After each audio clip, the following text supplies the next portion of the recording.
What's going on, veterans? It's Junior Bennett coming to you live. I am 100% permanent and total Navy Desert Storm veteran. And in today's video, I'm going to rock your world with the severities, because the severities will determine how big your check is going to be. Now, when it comes to those disabilities, everybody knows that there's been 370,000 veterans who were granted disabilities with 6 or more disabilities on their claim in 2023. And the average VA disability compensation is less than 70%. Why? Because they don't know what they don't know. All right? We went through the series of diagnosis. We went through the series of how is the injury in service, whether it's secondary. We went through the medical nexus, just to give you a recap on the last videos. And now, number 4 element is the severity, how bad it is. Now, you might say, God, damn, we got to do a lot of stuff. Yes, this is what the law says, Title 38, Part 4. And I'm going to direct your attention to the law. This is the Electronic Code of Federal Regulations. You can Google it, ECFR, Echo Charlie Frank Romeo, okay? And this has Schedule Part 4, Title 38, Part 4 is the schedule for rating disabilities. If anybody asks you, what is Title 38, Part 4? It is the schedule for rating disabilities, okay? And in this schedule, it's going to talk a bit about how they evaluate the ratings, interpretation of examination reports, hire of tooth evaluations, effective change of diagnosis, misconduct, etiology, unemployability. Everything is in this. Bilateral factor, attitude of rating officers, 0% evaluations. Now, the first disability we're talking about is musculoskeletal. A lot of veterans are jumping out of planes from the Army and the Marines, and you have some musculoskeletal issues, or you probably got into the fight like I did and broke my deviated septum. So, how to complete the medical examination of injury cases, and then it goes all the way down to loss of joints, hands, the schedule of ratings for musculoskeletal. Let's just click on that for a second. We're going to click on schedule of ratings for musculoskeletal. Now excuse me for all of the stuff you see down, like the perfume and stuff. I guess there's an ad that I was looking at, cologne and perfume, so please forgive me on that. All right, so let's go over bones and joints, multiple joint arthritis, every last one of these illnesses, disabilities with a diagnostic code. Degenerative arthritis, diagnostic code 5003. Okay, with x-ray evidence or involvement of 2 or more major joints, 2 or more minor joints with occasional incapacitating exasperations, you're going to get 20%. Notice I said with x-ray. When I told you guys, if you became a New Life Insider and you got some musculoskeletal issues, the first thing I'm going to tell you to do what? Let's go get these x-rays, baby. Let's get these x-rays and MRIs. We need them current within the last 12 months, because we're trying to get you a high rating. All right? So everything that we're telling you on the phone when you become a customer, we're following Title 38, Part 4. Okay? All the type of musculoskeletal issues, even gout with diagnostic code 5017. Fibromyalgia. The most you can get for fibromyalgia is 40%. So don't get mad when you got 40% and you trying to go for an increased rating and they say, listen, we can only give you 40%, sir, according to the law. So if you knew this before going in, you wouldn't go in for an increase, okay, and get denied. So, even with tinnitus, you put in an increase for tinnitus, they're going to look at you like you crazy, because they're only going to pay out 10% for tinnitus. All right, so they have to go by these ratings. Now, if you're trying to get a high-value claim and you got a whole bunch of 10-10-10s and a 20-20-20, let me just give you the formula. Write this down. Get out a pen and a piece of paper. You're going to need a 70%. You're going to need a 50%, because that puts you at 85. Write down 70 plus 50 is 85. Then you're going to need another 50. That puts you at 93. Then you're going to need 2 more 10s. 94, 95. Whenever there's a 5 on the second number, they got to round up to 100%.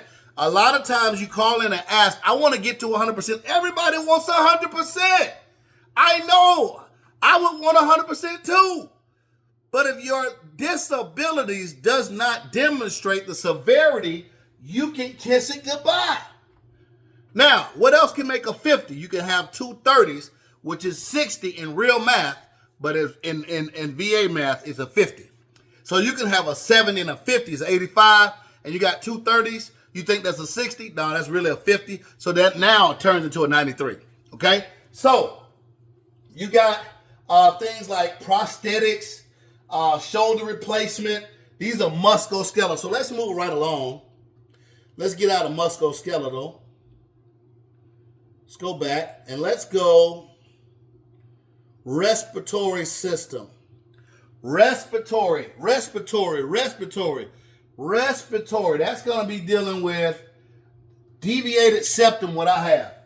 Now, deviated septum with 50% obstruction of the nasal passage on both sides or complete obstruction on one side for a broken nose, it says, survey said 10%.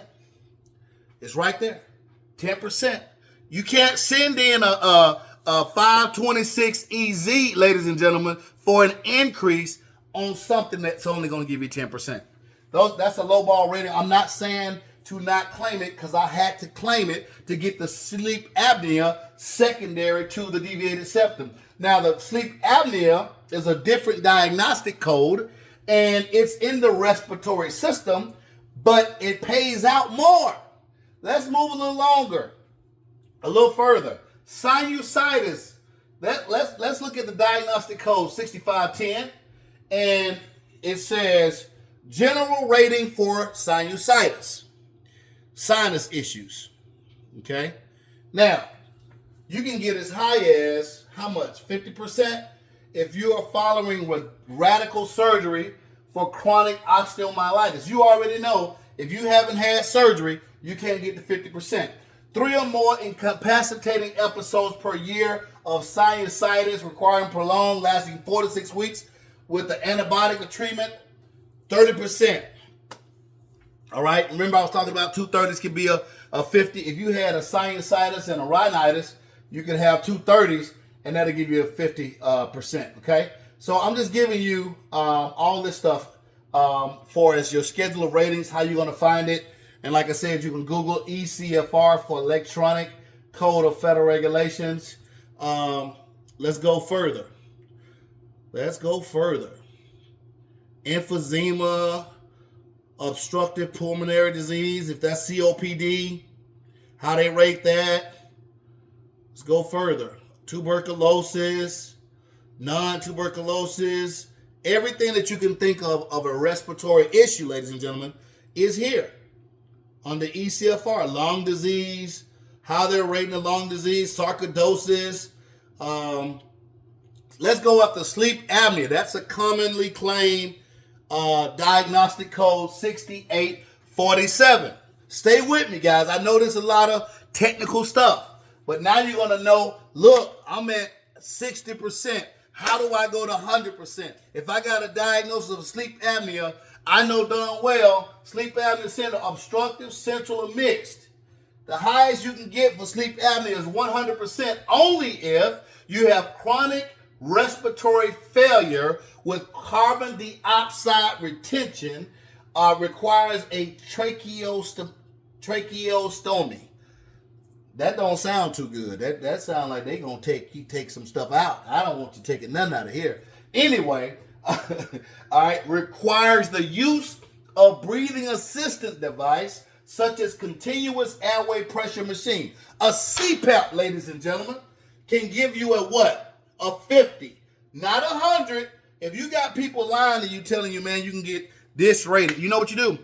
Google ECFR and be done with it. Find out what your ratings, what you can get. All right, so let's say, for instance, you got a 70% already. Well, sleep apnea can give you that 50. Now, there's some changes coming down the pike, and people are saying that they're going to re-rate the sleep apnea. Yeah, that's being proposed. It's not yet happening. I wouldn't wait till they change it and then file. I will file immediately. I would do an intent to file, quick, fast, in a hurry. I will get my sleep study results handy, and I will call Junius Bennett with New Life Insider program, and let's go talk to some ear, nose, and throat doctors so we can get that connected. Because we like big checks. We got to get the big ratings. You already know you need a 70. If you don't have a 70 in your ratings right now, listen to the words that are coming out of my mouth. If you don't have a 70 rating somewhere, you can kiss 100% goodbye. All right? So, at least one of them. All right? So, we went over sleep apnea. We know exactly we can get 100% for sleep apnea, but most cases you're not that bad. Now, let's talk about the intermediate step. Some of you got sleep apnea, and some of you got tinnitus. Some of you got PTSD, and then you fat. Yeah, I said it. Let me just recorrect that. You're not fat. You're obese. You're overweight at your BMI, body mass index, is at 30. You're 5'11" and you're 275 pounds. I'm 5'8", and I'm 2 something.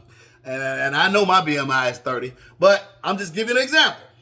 Some of you say, man, they denied my sleep apnea, and the VA gave me the CPAP machine. They know I got the CPAP. They know I got the sleep apnea, and they denied me. You know why? Because you cannot articulate that the sleep apnea was caused by your PTSD medically. Because PTSD does not relax your muscles at night and closes off your passageway and requires a CPAP machine to go over your nose or both, your nose and mouth, to breathe air to keep you alive, because you can die while sleeping. So you need an ear, nose, and throat doctor to be able to say, hey, listen, this guy got PTSD or tinnitus. It's ringing so bad in his ears, it's making him cranky. He's not working out. He's taking in calories. He's got high calorie intake. He's now obese, and now his obesity has caused his sleep apnea. Now, that's a theory that you can take to the bank instead of saying, oh, I got sleep apnea secondary to PTSD. And you got no nexus, you got no medical science, medical rationale in your nexus, and you can't get a high value claim. All right, so I went over that real quick, the severities. We got out of sleep apnea. Now you know where to find the ratings of skin, ratings of endocrine systems, ratings of neurological conditions. Let's go to migraine headaches. Neurological conditions migraines fall up under neurological.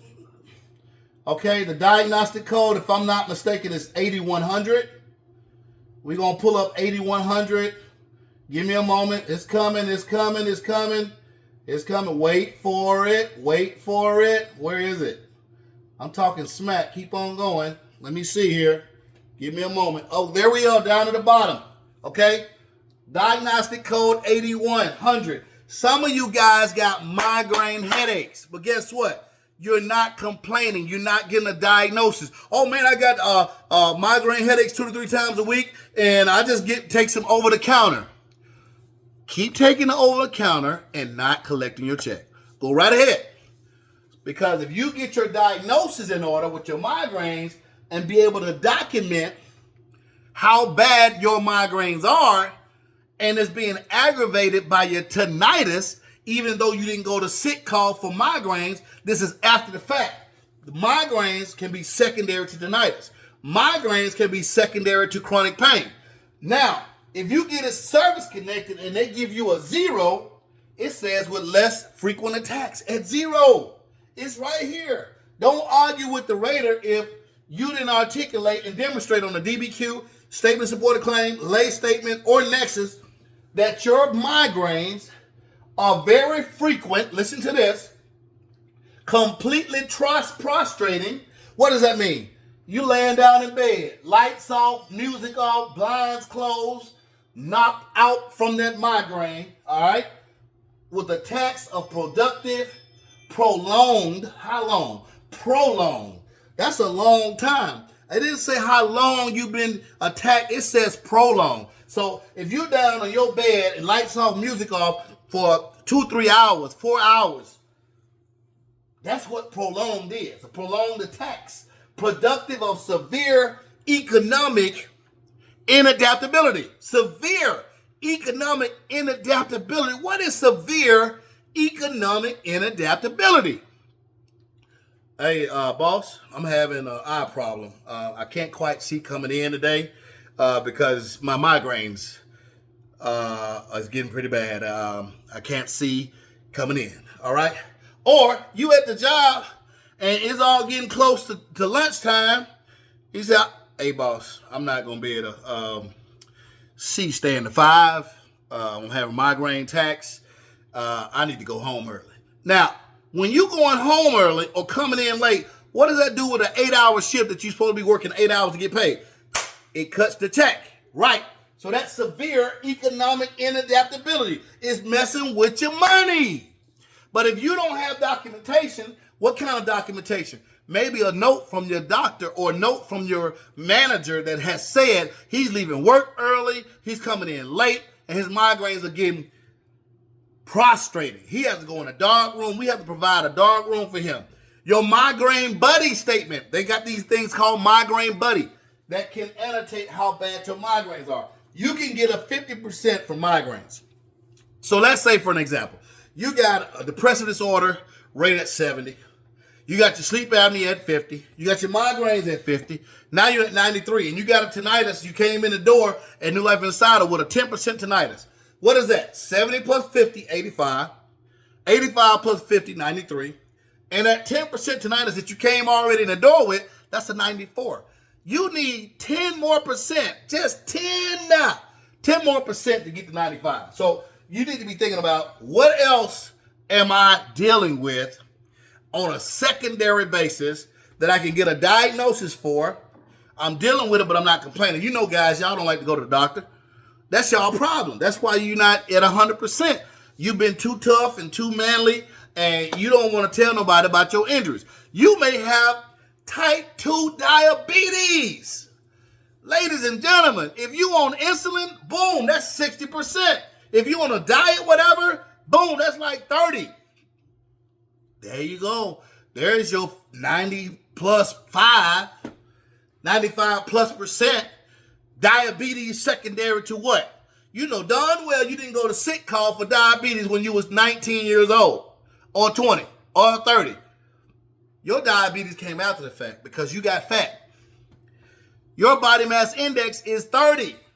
Whoa, wait a minute, juniors. Type 2 diabetes secondary to obesity. Obesity is an intermediate step because I got PTSD or I got tinnitus. It's stopping me from going to the gym.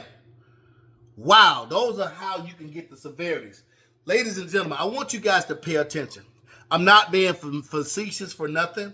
I'm not being dramatic for nothing because you're missing the mark. You're getting element number 1, the diagnosis. You're showing the in-service event or the secondary. You're getting the medical nexus. And then you're failing on number 4. You're failing on number 4 because you don't understand this. You're not documenting this. You're not getting your lay statements. You're not getting your DBQs. You need to have somebody to coach you through this process. You need to lock arms. Even Tom Brady had a coach. Even Michael Jordan had a coach. Even Mark Zuckerberg had a coach, and Steve Jobs. You got Elon Musk had a coach, Steve Jobs. Some of the most successful people on this planet that we admire or follow had a mentor. Ladies and gentlemen, I want you to get out of the bleachers and get into the game and let me mentor you to your high value claim that you and your family deserve. Thank you so much for watching and have a great day.